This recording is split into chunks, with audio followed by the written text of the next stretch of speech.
There we go. So my wife doesn't hear me talking downstairs. So I've been doing it for 33 years, love what I do, and title is what I do. So over 33 years, a lot of things have crossed my desk and my experience and what clients need. So I have like a dummy prelim that has interesting information in it so we can discuss about how to resolve issues that come up on your transactions. So that's what we're going to go through. Before I did that, I wanted to show you one cool product that agents love this. They don't know it's available. So you can all see my screen, correct? So this is my web page. It's just mattgoeglein.com, just my name. That's all it is. Just for the fun of it, I take all those pictures and they rotate across the top. They're all pretty local. Sometimes I put some other mountains and stuff in there. But so right here in the middle, you see local comparable sales. This is a password protected site. So the password I could give to you if you want, I can just type it into the chat box so you all have it, but I'll show you what it does. So it gives you these really cool comps.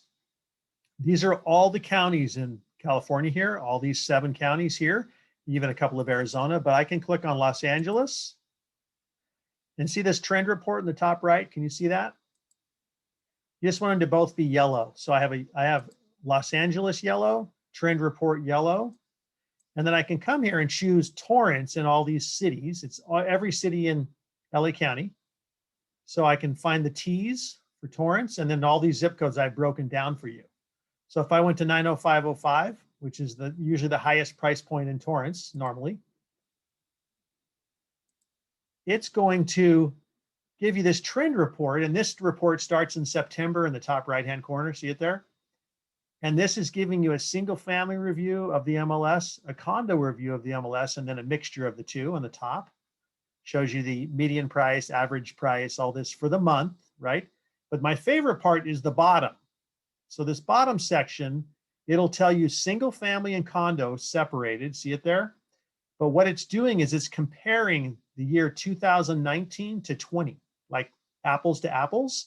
And it's comparing January to September compared to the same time last year. So you get some real numbers with arrows either green going up or red going down. And you'll be interested to see that most areas are going to about a 5 to 7% increase compared to that last year. So even in COVID, the prices have gone up, mostly because of low supply, low interest rates, which is creating that high demand. So it's still there. In this case, we have a 5% increase on the houses and a 12% increase on condos. So again, you can go to any city. See this list, you can go anywhere you want. It's that quick, just to grab it and pull it. So let's go to Redondo. Let's go to, let's see an area. Let's go to Gardena, just for the fun of it. We'll go to Gardena. I got Gardena pulled right here. So I can pull Gardena. I always like to go to the bottom because it tells us what the market's doing. Look at that, 15% in the 9 months. Crazy how fast it's gone.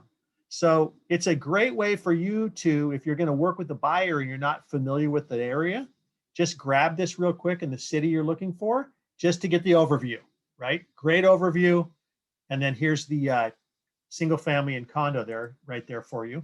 Now I'm going to go to the chat box and I'm going to type in the website. Okay.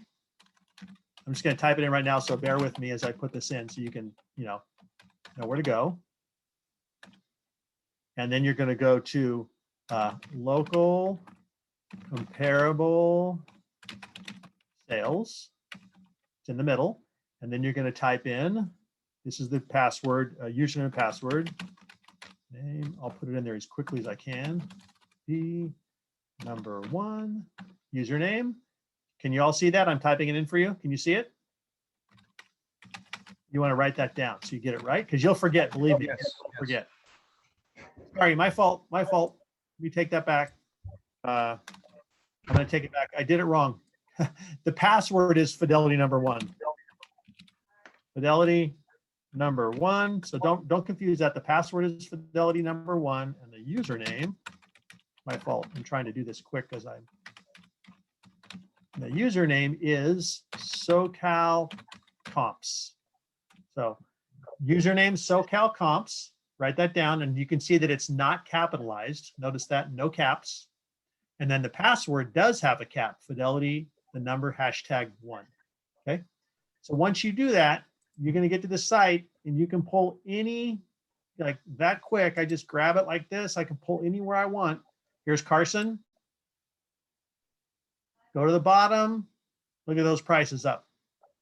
So you can quickly get a view of what's going on in any market for the 9 months compared to last year. And it's, you know, it's surprising. It's mostly up. Now, if I get to the higher price points, it's a little softer maybe. So if I go to, let's say I go to Palos Verdes, here's Rancho PV. Oh, 5%. That's not so bad, right? That's still decent for COVID. I think PV maybe is a little softer, but I might be wrong here. Let's see. Palos Verdes, where are you? Palos Verdes Estates. Maybe I'm wrong. Let's see. Prove me wrong. Nope. See, that's even. See, that's just barely off. So it's a little softer, but it didn't drop, right? So it's maintained itself. So that's what I wanted to show you just real quick so you can see it. That's not what we're teaching about, but at least you can go there anytime you want and pull that data. So, okay. Now, for those of you, Holland's going to put another email out after this class to not confuse you. I'm going to teach on this product on Wednesday at 1:30, and she's going to send you the invite. So you're welcome to come into this site called Fidelity Total Farm. I'll be teaching on it on Wednesday at 1:30, but she'll send out an email on that. So now let's get to what we were going to talk about, which is prelims. So let me just, I have to share this screen, okay? So just a second, let me share the screen. Share the screen, share. Got it. Want to make sure you can see it. Can you see this? Everyone see preliminary report? Okay, great. So title, when you do title with me or any title company, hopefully it's me. That's what I'd like to be, that guy, right? So what we do is we issue a report which the escrow officer uses as kind of a hub for their transaction. So you have a transaction, you have the buyer, let's say Maureen Lee has the listing, and this transaction consummates. Now you open escrow with Escrow South Bay. You have a transaction. We issue the preliminary report, which is this document that helps the escrow officer clear the title. Clear title makes it sellable. And there's going to be a list of items that show up on the property that helps her clear it, him or her to clear it. So we're going to run through an example of this. Now, this particular dummy prelim has lots of problems on it. You wouldn't want this prelim as your real one because it's a lot of stuff going on. But I put a lot in there just to make it good for explanation. Now, if you have questions, just unmute yourself and ask me. You can, you know, since there's 10 or 11 of us on here, we can just ask some questions. I'm happy to answer your questions as we go. So feel free to ask away when we're talking, and we'll be sure and try to answer your questions, okay? So the main page basically lists the title officer, escrow company, referencing all that information there, no big deal. It does have an order number on it. So anytime you work with a title company, whether it's me or another one that you have a transaction on, if you have to call the title rep or the title officer, it's always best if you can reference the order number. Just as better because they always have to go look it up if you don't tell them. It's fine, but it'll save them 1 or 2 calls before they work on your file. So we have an address here of 555 Easy Street. That's the property that's selling. Now the effective date, that date is always behind the day you open escrow. So if you open escrow today on a property, that's actually, it's Monday the 16th, right? The effective date is always behind by anywhere between 2 weeks and a month.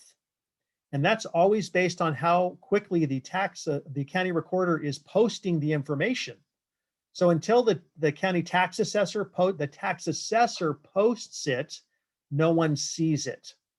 So there may be a delay. In this case, if we opened the transaction today, instead of saying November 16th, it might say October 20th. So whenever we can first find out the data, it's going to post that date right there. So that's what that's going to be, okay? Now, when you purchase property and you don't change the deposit receipt when you have a transaction, if everyone just does their normal and doesn't write anything other than, I want to use Matt Goeglein Fidelity as your option, which would be great, it's going to automatically issue the Alta homeowner policy, or it's called the CLTA homeowner policy. If you look here on my screen, see these words, homeowners policy right there? That stands for HOP. Sometimes people shorten it to HOP, Alta HOP, okay? Or CLTA HOP. That's the most extensive coverage that your client can receive as the buyer's side. And it comes automatically with the CAR form. So no one has to make any changes. It's automatically issued. Now, it's issued on 1 to 4 unit properties, including condos. So a 2-unit building, a 3-unit building, all those are fine. But what's important is that it has to be issued to a person. It cannot be an entity like an LLC or a corporation. If they're buying it under those guises, then it will not get the Alta HOP. It'll just get a CLTA standard, which is less coverage, but that's just how it goes. So if they want to buy it in their name, it can be in a trust, that's fine, but it cannot be in an LLC or a corporation to get that coverage, okay? And it can also be an absentee owner. So you can be an absentee owner and still get the coverage. It just needs to be in your name. Make sense there? Any questions before I keep going? So now we get into some nitty gritty that's kind of fun. So let's see who I have on the call here. So let's say I have, let's say I'm going to use, is it Elise? I'm going to use Elise. So let's say Elise takes a listing. She takes this listing that we're working on 555 Easy Street. So she takes the listing, and when the prelim comes out, the owner shows John and Mary Smith, husband and wife, as joint tenants. But look what it says next, subject to item 24.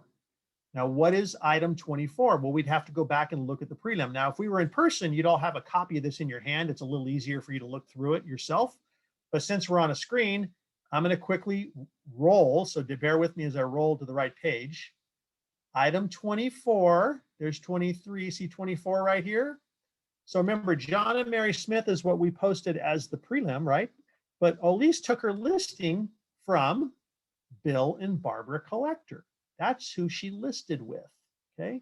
And she gets surprised by seeing John and Mary as the vesting, but it was subject to this. That means this has to get approved before we show Bill and Barbara Collector as the owner. Now, granted, Bill and Barbara are the owner. They are the owners of the property, but we need to pass this deed correctly in order to review it and then show Bill and Barbara Collector as the owner. So let's read this together. This deed is from John and Mary Smith, husband and wife, as joint tenants, to Bill and Barbara Collector, husband and wife, as joint tenants. So that deed is sitting there, and why is it showing subject to? It's because this deed is an uninsured deed. So an uninsured deed means that no title company reviewed that document. No one submitted statements of information to check it out. And because of that, we have to review the deed before we pass title on to Bill and Barbara Collector so they can sell it. And why do we do that? Because uninsured deeds, meaning deeds that title companies don't review, tend to have issues on them, or there's things that pop up on the backside that affect it. So we're going to go through some of those things in the prelim, and you'll see why uninsured deeds can affect your property detrimentally if you're not careful. You just have to review them and search them. So we're going to cross that bridge in a minute, but let's go back to where we were. We were right here. Okay. Any questions before I continue? You can open up your mic and ask me away before I continue, and I'll answer anything so no one's stuck. Just unmute yourself if you need to ask a question, and we'll keep going. Okay. So I'm going to scroll to the next page. So you have this vesting right here. Okay. Now this is called Schedule A. This is Exhibit 1 here. It can be either Exhibit 1 or Schedule A is common, what title companies put on there. And that's the legal description of the property. It has the lot, the tract, sometimes it'll have book and page, and it will also have the parcel number of the property. Now, parcel numbers are always the most true way to find property, is the parcel number. That is the one that is easiest to find and see. Let me just see if I open this up where I can see people a little better. Yeah. Okay. Got it. So you can see my screen okay? Make sure you can see it. Okay. So we're going to scroll to the next page. This is the main bones of a prelim, and this is the section that you definitely want to know most about, be comfortable or familiar with. And then from here, you can ask questions, or you can call your escrow, or you can call me to address things that might have you stuck. Now, I send out, when I do sales transactions, like in this case, this is a sale, I send out a prelim review to the agents involved and the escrow, and it gives them a review of this prelim, so it's easy to read. Anything that's debt related, I put in red, and then it's easy to read and review as a realtor, or as if you wanted to give it to your homeowners as well. Okay, so let's keep going. Now we're going to look at the list. So the first section here, you'll see property taxes, number 11, 12, 13, 14. These are all basically property taxes. And you can see number 12, you have the property taxes due and the penalty. Looks like this is delinquent, meaning these taxes will be paid in escrow, so they'll be cleared. Said property taxes are defaulted. Now this default was in 06. Now defaults are 5 years after they're not paid. So if you didn't pay property taxes in 2021, right now for this new bill, then you'd push that out 5 years, 2021, 21, 22, 23, 22, 23, 24. So in 24, 25, you're going to have a defaulted tax if you didn't make your tax payment. Now the assessor can default and foreclose just like a real foreclosure on your property if you don't pay your taxes. So you definitely want to pay that, because they also accrue a lot of interest, and they accrue it very quickly. So this is in default, and the amount due is right here, $21.59. So that would be paid in escrow. So that would be taken care of in escrow. Number 14 is an assessment. So an assessment in this case was a lighting bond assessment. See it there? Just a lighting bond. So the tax assessor posted that to the property. It was probably a multiple blocks in the area, and everyone got an assessment of $485.48 or somewhere near that number. So this is a bond assessment. Sometimes they show up on the prelim like this, and sometimes they show up on the actual tax bill as well. So lien of supplemental taxes. Now, a supplemental tax is really a tax in general. When a buyer purchases a property, let's say they bought today, right? They closed today. The supplemental bill is the taxable year that they purchased the property. And the tax assessor is not quick enough. They have so much transaction going on. They're a little bit behind in the process. So what they do is they split that bill, right? Buyer and seller both have bills. Now, what's different is generally a lot of times the seller has a lower tax bill if they've owned it a long time, and the buyer has a higher tax bill because they're purchasing it, right? So if the seller bought it for $100,000 many years ago, and their tax bill, let's say, is $2,000, and the buyer buys it for $1 million today, their tax bill is around $12,250. So there's a huge difference in the bill, right? $2,500 or $2,000 or $12,250. So that bill is split for the amount of days that the seller owns it based on their bill, and the rest of the year is based on the buyer's side and how much they pay. The taxable year is July 1st through June 30th.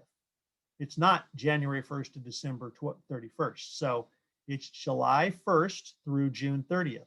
So right now we're almost at the halfway mark, right? We're pretty close. We're a little farther out than halfway. So the buyer's going to have a little bit larger side of that bill, right? Because we're, if we were January 1st, we'd be at 6 full months. So we're at 7.5 months right now that the buyer owns it. So that bill would be split like that, okay? Number 16, on occasion, the title company would be willing to hold money. Like let's say Zarina has a transaction that has to close tomorrow. It has to close. If it doesn't close, something terrible happens to the seller and they got to close. So, and let's say the property has a judgment on it of some type. Well, we would consider holding money if we get an attorney opinion letter from the attorney for the defendant, like we think we can resolve this in 60 days and we'll pay it, or we'll pay it. Or we're going to pay less than it shows. Let's say the judgment shows 50 grand, and the attorney says, well, we think we resolve this with a letter in 60 days. So what we do as a title company, we'd consider holding money to close that. So instead of holding 50,000, we might hold 2 times the amount because we want to make sure that the seller pays it and they're motivated to clear it. Because once the transaction's closed, everyone moves on and they don't care as much. But when you hold their money, they're willing to fix it for you on the back end. So the money's held to take care of the problem later, but Zarina can close her deal and move on, and everyone's happy, and the buyer moves into the property. So that's number 16, where sometimes money's held. If we hold a seller's money, we get what's called an indemnity from them. And that's basically they allow us to hold their money because it's not ours. And we just put it in a trust account and it sits there, for a 60-day period. And then we might they might call me and say, hey, Matt, can you contact Zarina and check on that file? Because we need to either pay that or know what the resolution is. So that sometimes happens on the back end. Okay, number 17, covenants, conditions, and restrictions. That would be a standard CC&R, right? CC&R. Pretty common on properties. Of course, anything to do with race, religion, sex, handicap, any of these things are totally null and void. They're not part of them anymore, but they're still in there. They're not taken out of the typing. They're just still there, but they are null and void. So those will pop up. They're more common on condos. Like if you're doing something in Torrance condo, Redondo Beach, the ones that have 2 or 3 in a lot that kind of look like houses, but they're with a condo plan on them, those CC&Rs are going to pop up quite often. Number 18, easements. So let's say we picture a normal rectangle. You can just picture a normal rectangle, okay? A normal rectangle will commonly have easements on the sides of the property and in the back. That's most of the time where you see those, like pole line easements, SoCal, Edison. Those things are running along the back 3 to 5 feet and on the side 3 feet. That would be where they normally run, and that's where you're going to see them. Now, our prelims, I always do what's called a hyperlink prelim and plotted easements. So you can click on a link and you can see a drawing of the lot. And then the easements, if let's say there are 2 easements here, a pole line easement and a phone line easement, or let's say for pipes and for telephone, we're going to draw those according to the measurements in the document. You'll see them color coded on the map. So it's easy to see them, right? Now, 19 through 21 are all loan related. And I want to show you this. This is important because you'll see that, remember, Elise took her listing from Bill and Barbara Collector, remember? That's who the listing was from, Bill and Barbara. And John and Mary Smith deeded the property to them, right? Remember, that was an uninsured deed, so no title company. I didn't look at it. My company didn't. First American didn't. They did a deed between themselves, okay? In doing that, maybe Bill and Barbara didn't realize there were loans on the property. Hopefully they did know there were loans on the property, but when we pulled the prelim on this property, there were 3 loans of record. And look at the loans are all with John and Mary Smith. John and Mary Smith. John and Mary Smith. So Bill and Barbara are the owner of the property, but John and Mary Smith's loans are still attached. They were never paid off. So now Bill and Barbara own a property with a loan of $950,000, $175,000, and $15,000, and those would have to be paid off in order for that property to sell. So hopefully the property is worth $1.5 million and there's equity to clear all these items. But I'm guessing that Bill and Barbara knows they're there because they would start receiving foreclosure notices if they didn't actually make payments on these. They would immediately start having something happen to their property. And they effectively could lose the property in a foreclosure if they didn't keep those current. So in order to understand how properties are, have you ever heard the word first position, second position, third position of loans? So that sounds simple. A lot of times agents aren't sure what that means, so I'll just explain it. So the position is really, it's not by the loan amount. Most of the time you'll see it looks like it's by the loan amount. Like the largest amount of money on the loan is first, right? That's kind of common. In this case, we see a first for $950. We see a second for $175, and we see a third for $15. And a lot of times they're by those numbers, right? The largest to the smallest. But the key item is the date. So the date of recording makes it a first, second, or third, not the loan amount. So in this case, we have July 6th of 88, and then in 90, that would be second, and then in 96, that would be third. That's why they're dated like the dating is what's the key item there, okay? Now, we are going to look at number 20, a little more detail. This one's important. If you look closely at it, these two here, 18 and 19, I'm sorry, 19, 19A and B, you have a bank, small bank, and you have a bank, IOU bank. So banks issue reconveyances pretty easily. When these get paid off, they issue a recon usually in about 60 days, and that a reconveyance is recorded and then it's cleared from title, okay? Now the last one here, the beneficiary, that means the bank, the one who is owed the money, is a private person. See that? That's why it's called a private Benny, private beneficiary. It's a person. John and Helen Brown are the owners of that note. They're owed 15 grand. So on February 27th of 1996, this was recorded and they loaned John and Mary Smith 15 grand. So they're owed the money, or they're owed some portion of the money depending on what's been paid, right? So escrow would request a demand from John and Helen Brown, and they could submit a demand saying zero owed or $5,000 owed, whatever owed. And then that demand would help us clear it. Now, instead of a bank issuing the reconveyance, which is standard policy for banks, you have to get a document from John and Helen Brown to clear the loan. It's called a substitution of trustee and full reconveyance. Now, as you look at the document, the trustee is Recon Service Company. See it there? Instead of going through Recon Service Company, you can have John and Helen sign the document. They substitute themselves as the trustee, so they take that position, and then they can sign the document to clear it because they're owed the money. So because they're controlling that, they do one fell swoop. They substitute themselves as trustee, and they issue the reconveyance on one document. It's basically like two documents in one. They send that back to escrow, and that gets sent into us, and we record it, and now that loan's cleared from the account. Any questions on that? That can be a little confusing, and I don't want to speak through it too fast. Again, you can unmute yourself if you have a question on that. If it's clear, perfect. But those are not as common as they were in the past. In the 90s, they were very common. There was a lot of private loans, but there hasn't been as many in the last decade or two. There's just been less of them. So there's an assignment here. So there was an assignment of a loan that's pretty common among banks. So it was the Smith loan, and it was assigned in 1990, and now there's a new beneficiary for that.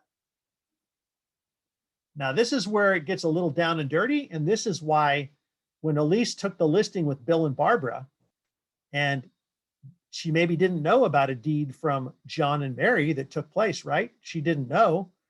But when the prelim comes out, you're discovering all these things that were on the former owners that aren't part of Bill and Barbara's history, right?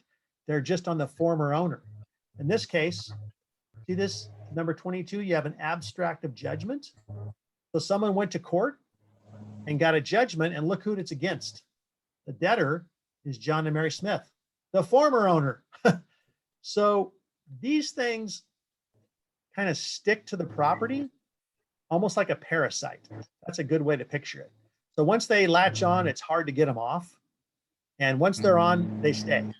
So when you own property, okay, when you own real estate, anything that you have against your name, judgments, liens, IRS liens, they automatically attach to all the property that you own. If you own you've owned a home and 2 buildings in LA County, and you have an IRS lien against you for 50 grand, it's attached to all 3 properties.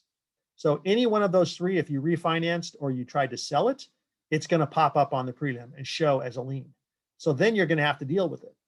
That's why the IRS and the state, I mean, they don't always just call you and say, hey, you owe us the money. They may, but when they attach your properties, they know at some point in time that owner's going to have to either refinance or sell, and then they're going to have to resolve it. So that's why they attach real property with these liens. So in this case, there's this judgment. So we would need a satisfaction of judgment from the attorney who filed this. And the attorney, look at this, kind of a funny name, but look, here's the attorneys involved. Dewey, Cheatham, and Howe, attorneys at law. They just know how to go after people. So that's probably the funniest part of the whole prelim. So if you laughed, it's fine, because it's really the only really funny one.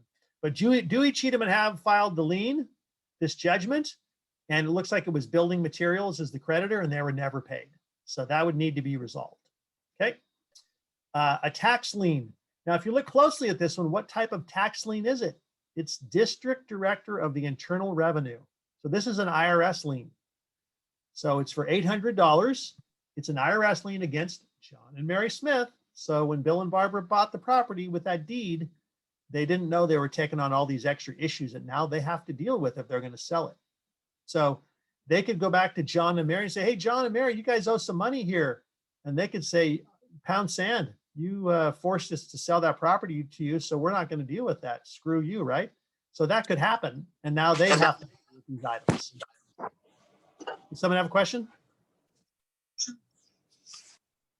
I hear a little background, so I thought someone had a question. Okay. So now we're on to the deed.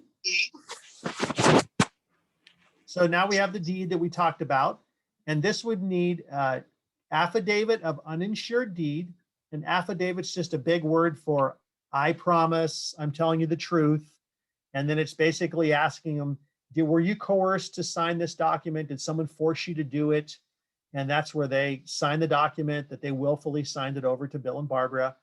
And we get what's called a statement of information. So let me just, I'm going to change screens here just a second. Let me see if I can do this quickly. Go back to my screen. So right now you don't see this, but let me just go back and share. New share. Let me make sure you can see this. Can you see my screen here? Okay. So I want to show you what this looks like. I want to show you what the, it's called a statement of information. So right here on my page, you can go to Forms and Documents online. And it has every document that you would ever need to look up as blank forms. They're all here. So if you look down under the S's for statement of information, see it right there? I can open it up.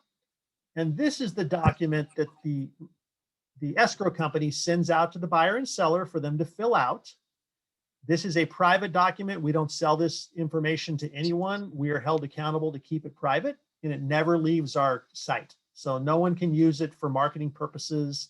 But what it does is it goes back and asks for information about the buyer and seller, where they've lived for the last 10 years, the residences they've had in the last 10 years, their occupation in the last 10 years, marriages, all this stuff is on there because judgments and liens last for 10 years once they're recorded. So that's why we have them fill out this document and we run it against their names. Okay. Now I'm going to share back to what we should be sharing. So bear with me as I open up the share, go back to the prelim. There we go. So we're back here. So that's why right here we would run that SI against John and Mary Smith, and we'd have one against Bill and Barbara because they're the current owner. So we would ask for all those SIs and we would review them, and then we'd be able to clear the prelim from all those issues, or we would post items that would show with their name. Okay. Number 25 deals with trusts. Now the prelim itself doesn't have a trust vested in there, but let me go through a couple things that trusts require, just so you know. If you ever take a listing that has a trust involved, and believe me, you're going to take listings with trusts because a large portion of real estate, especially in California, LA, is owned by seniors. So people over 55, 50 years old, a lot of real estate is owned by that group. Many of them have their properties in trusts. And when they have it in a trust, you have to sell it out of the trust, right? And if the trustees, and a lot of times the trusts are a married couple, right? Like me and my wife have our properties in a trust. Matthew and Deborah Goeglein, trustees of the Matthew and Deborah Goeglein Trust, dated in 2009. Okay, so that would be a trust. I can see it in the vesting.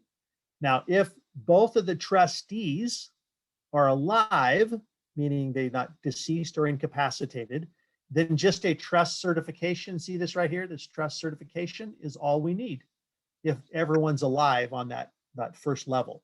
If they're alive, a trust cert, that's all we need. We're good to go. But this is very common. So let's say that Mary, I see Mary on here, Mary Kern, Mary takes a listing and she gets a call from a younger gal. Her name is Jeanette. And Jeanette says, hi, I'm calling, I got your mailer, and my parents live at 123 Main Street in Torrance, and I saw your mailers were at their house, and we're going to have to sell the property because my dad had passed away and my mom has Alzheimer's. So we really need to get them into assisted living, and we're going to need to sell the home to do that. So that can be pretty common. That kind of stuff happens. So if any of the trustees are either passed away or incapacitated, we need a full copy of the trust. So if the mom was in good health, but the dad passed away, full copy of the trust. If they both passed away, full copy of the trust. So that is a complete item that we do need. If the dad is incapacitated, meaning he's not of sound mind to make his own decisions, then we look at the trust and it'll tell us what's required in order to remove him as a trustee. Most of the time, it will say that we need 2 doctor's notes that are people that attend to the father that say that, Matt Goeglein is not of sound mind and cannot make decisions for himself. And it's dated. So with that, we can then look at the trust and it says, with that, we remove him from trustee, and now just the mom can sell it, let's say. Might be what it says.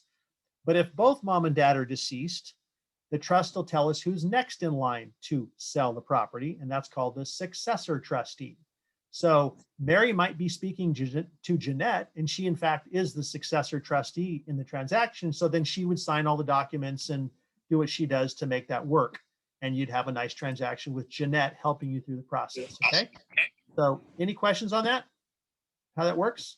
Feel free to ask. That's a lot of good stuff in trust that people kind of get stuck on sometimes. So you can ask away if you need to. Anyone before I move on? Hi, Matt. This is Yes. Zarina. Yeah, Yes. I have a question for you. If Yeah. I have one coming, my listing next year, Uh-huh. and this guy is a nephew of taking care of the aunt. So he's going to be selling the property. So Okay. what do I need to know about that? Do I have to Do you get? know if it's in a trust? Yes, it's in the trust, and he is to take the He's a hold of successor trustee. successor trustee. So you would want to get a copy of the trust.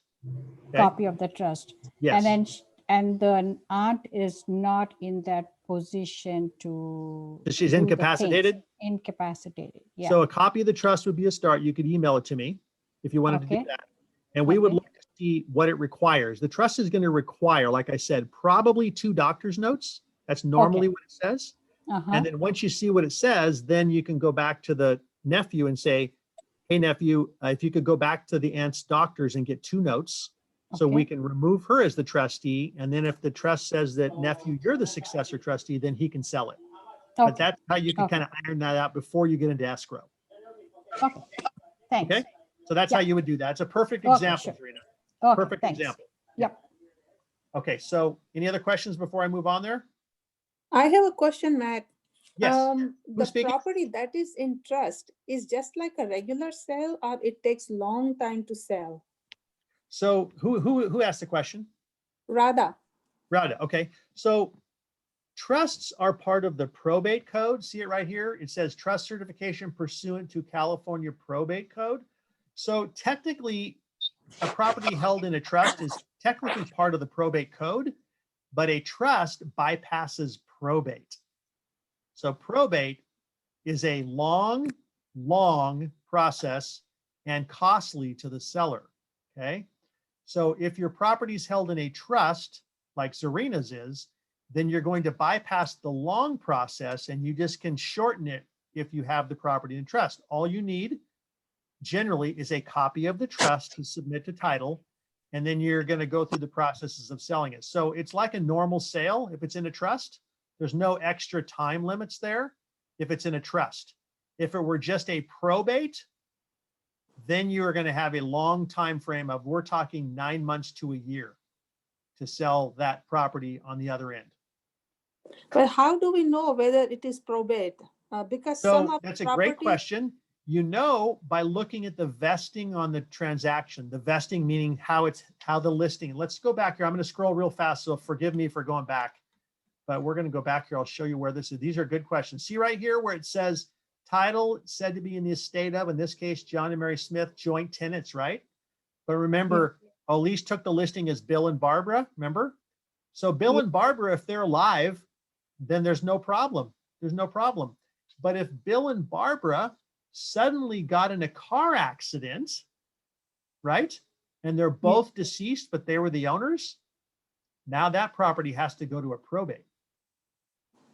See, if Okay. both owners were to die in a car accident, if your property is held as joint tenants, then no one knows who is supposed to get the property. So a probate basically helps everyone come forward and say, hey, raise my hand. I'm owed some of the money. I'm their son. I get half the money. And all of a sudden, the probate basically is a constructive notice to the world that says, Bill and Barbara died.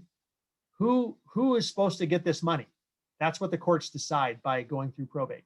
Who is going to get the assets from the parents or whoever is dead, right? Now, if Bill died and Barbara was still alive in Elise's listing, then Barbara can sell the property because she's still alive as joint tenants. But let's say Bill died and now Barbara owns the property for 10 years. She never changes the vesting from Bill and Barbara as joint tenants. She never changes it, and eventually she dies. Now the property is a probate because there's no one left on the vesting to give it to.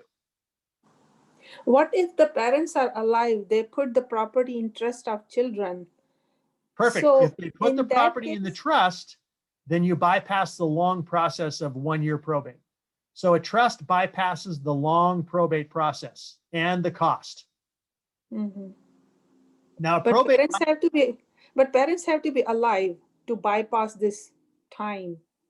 the parents need to be alive to create the trust, right? So they go Yeah. to a trust attorney and they create that document, which it's a little bit laborious to make a trust, but it's worth every penny because it saves you a lot of money on the back end and heartache. Because the parents can decide who gets the assets, if they're split between their 3 children equally, all that stuff gets decided in the trust document. That's private to the family, see? That's not recorded, so no one else gets to see that. Okay, thanks. Okay, so if you call me and say, hey, Matt, I'm going to list this property and I can't tell if it needs to be probated or not, I'm going to ask you, well, do you know what the vesting shows on title? And you may say most of the time, no, I'm not sure. And I'll say, please give me the address. I'll check it for you, and then we'll decide what needs to happen next. So that's a pretty common process. And once we know the vesting, then I'll know what's next for your situation, okay? Now, another benefit of trusts, again, I'm not a CPA or tax attorney, but it is a very, very big benefit, is if you personally, or you have clients who own, let's say 1, 2, 3 properties, right? That's a lot of asset, right? If every property is $1 million to $2 million, they could be worth 7, 8 million, right? And that's not to say, 401ks and investments, let's just say in real estate, they're worth 4 million. Well, if you own your property in a trust, each owner, in my real case, my wife and I, Matt and Debbie, each one of us get up to $11 million that's free from the estate tax. So if and when we pass away, that's a total of 22 million, right? I'm not worth 22 million. So the assets that I currently own would not have the death tax attached to them. So a trust is very beneficial for that reason alone. Again, I'm not a CPA, but it's very beneficial if people own more than one property and they want to pay the death tax. It avoids that. Okay. So that's worth knowing and understanding, and making recommendations to your clients as far as talking to a CPA, things like that. Now, I have a great CPA if you're looking for one. He actually is in Torrance and he's fabulous. So he does a great job. I recommend him to anyone. He's my CPA, and I think he's great. So if you ever want that recommendation, just reach out to me with a text or an email. I'll give him, his name's Mike Cody, but he does a great job. Very responsive. So Can you did put I the answer your question? information in, Matt, can you put the information in a chat box for your CPA? Yeah. If you all bear with me, I'll look up his name right now and I'll drop it in there. Just a second. He is Hi, Matt. really I have a good. question. Yes. Okay, I have a While you're friend that, talking, I'm going to put it in the chat box, okay? While you're talking. yeah, sure. This is Elise. Okay, And Elise.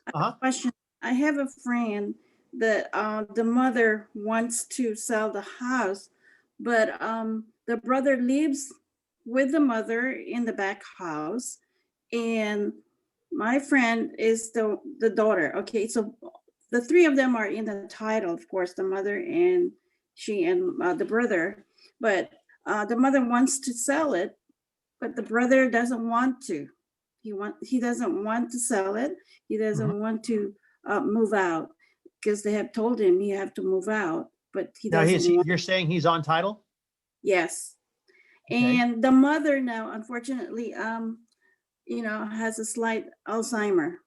Okay. And the daughter, which is my friend is, taking care of her now.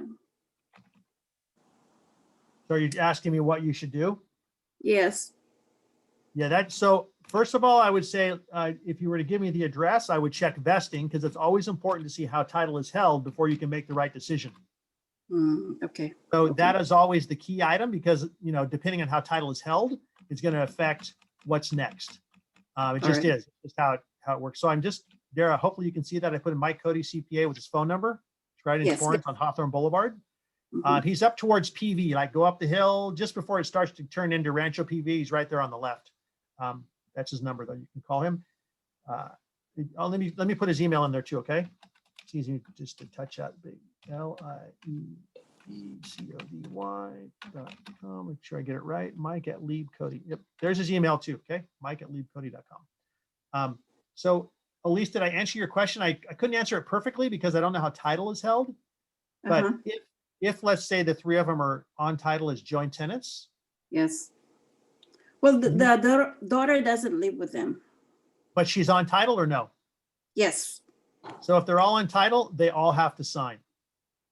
Yeah. So if the son or the brother is saying, I don't want to sell, that would be a challenge. So you can't sell the property until he signs as well. The only way you could fix that would be to go to court and force him to sign by a judge. And maybe that would be because the mother needs the money for her assisted living. Now that's probably a legitimate reason to do it, but it's also an expensive reason. So it wouldn't be the best way to go, but it might be the only way if he won't sign. Okay, got it. Unfortunately, I mean, there's just not a, if he's on title, he has the power to not sign or sign unless you force him off. Yeah, that's true. Thank you. Okay, any other questions on the vesting or the trusts? There was a question here, I didn't see it. So on the third trust deed, why is the date recorded? They probably just didn't record it right away. So they drew it up and then they recorded it, it was delayed in the recording. If we see that type of thing, there was an email, I see a one to me privately. It says on the third deed of trust, why is the date recorded before the date of the loan? Let me look back at that. Might just be a typo. Someone's paying good attention. I'm not sure who that was. Let me see here. Let's see if I can see it here.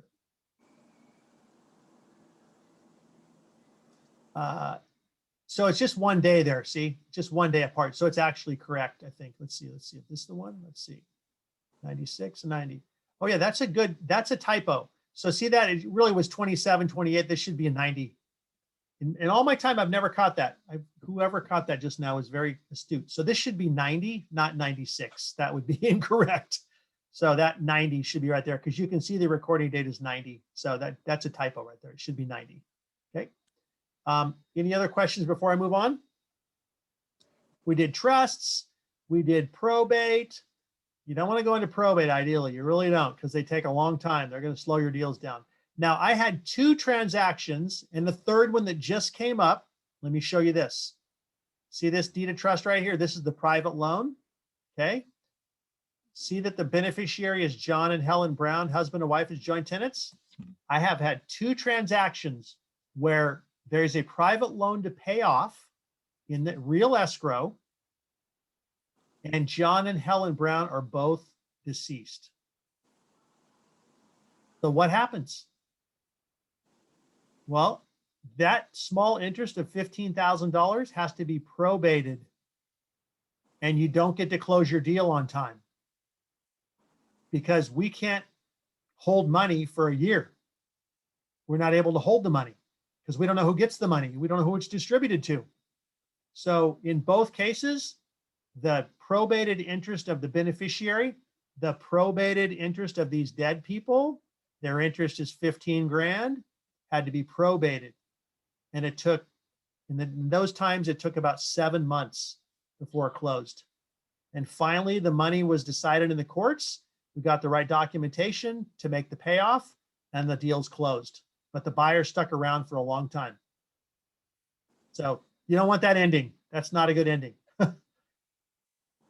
So anytime you're in a potential listing and you have like, I'm not sure how the vesting is here, I think I could be a little concerned, or a trust issue and maybe someone's deceased, you're welcome to call or email me, text me the address. I'll call you back and we'll kind of discuss it a little bit, and I'll tell you what we would need. And then you can just kind of move through that a little smoother and not get stuck when you have your escrow to deal with.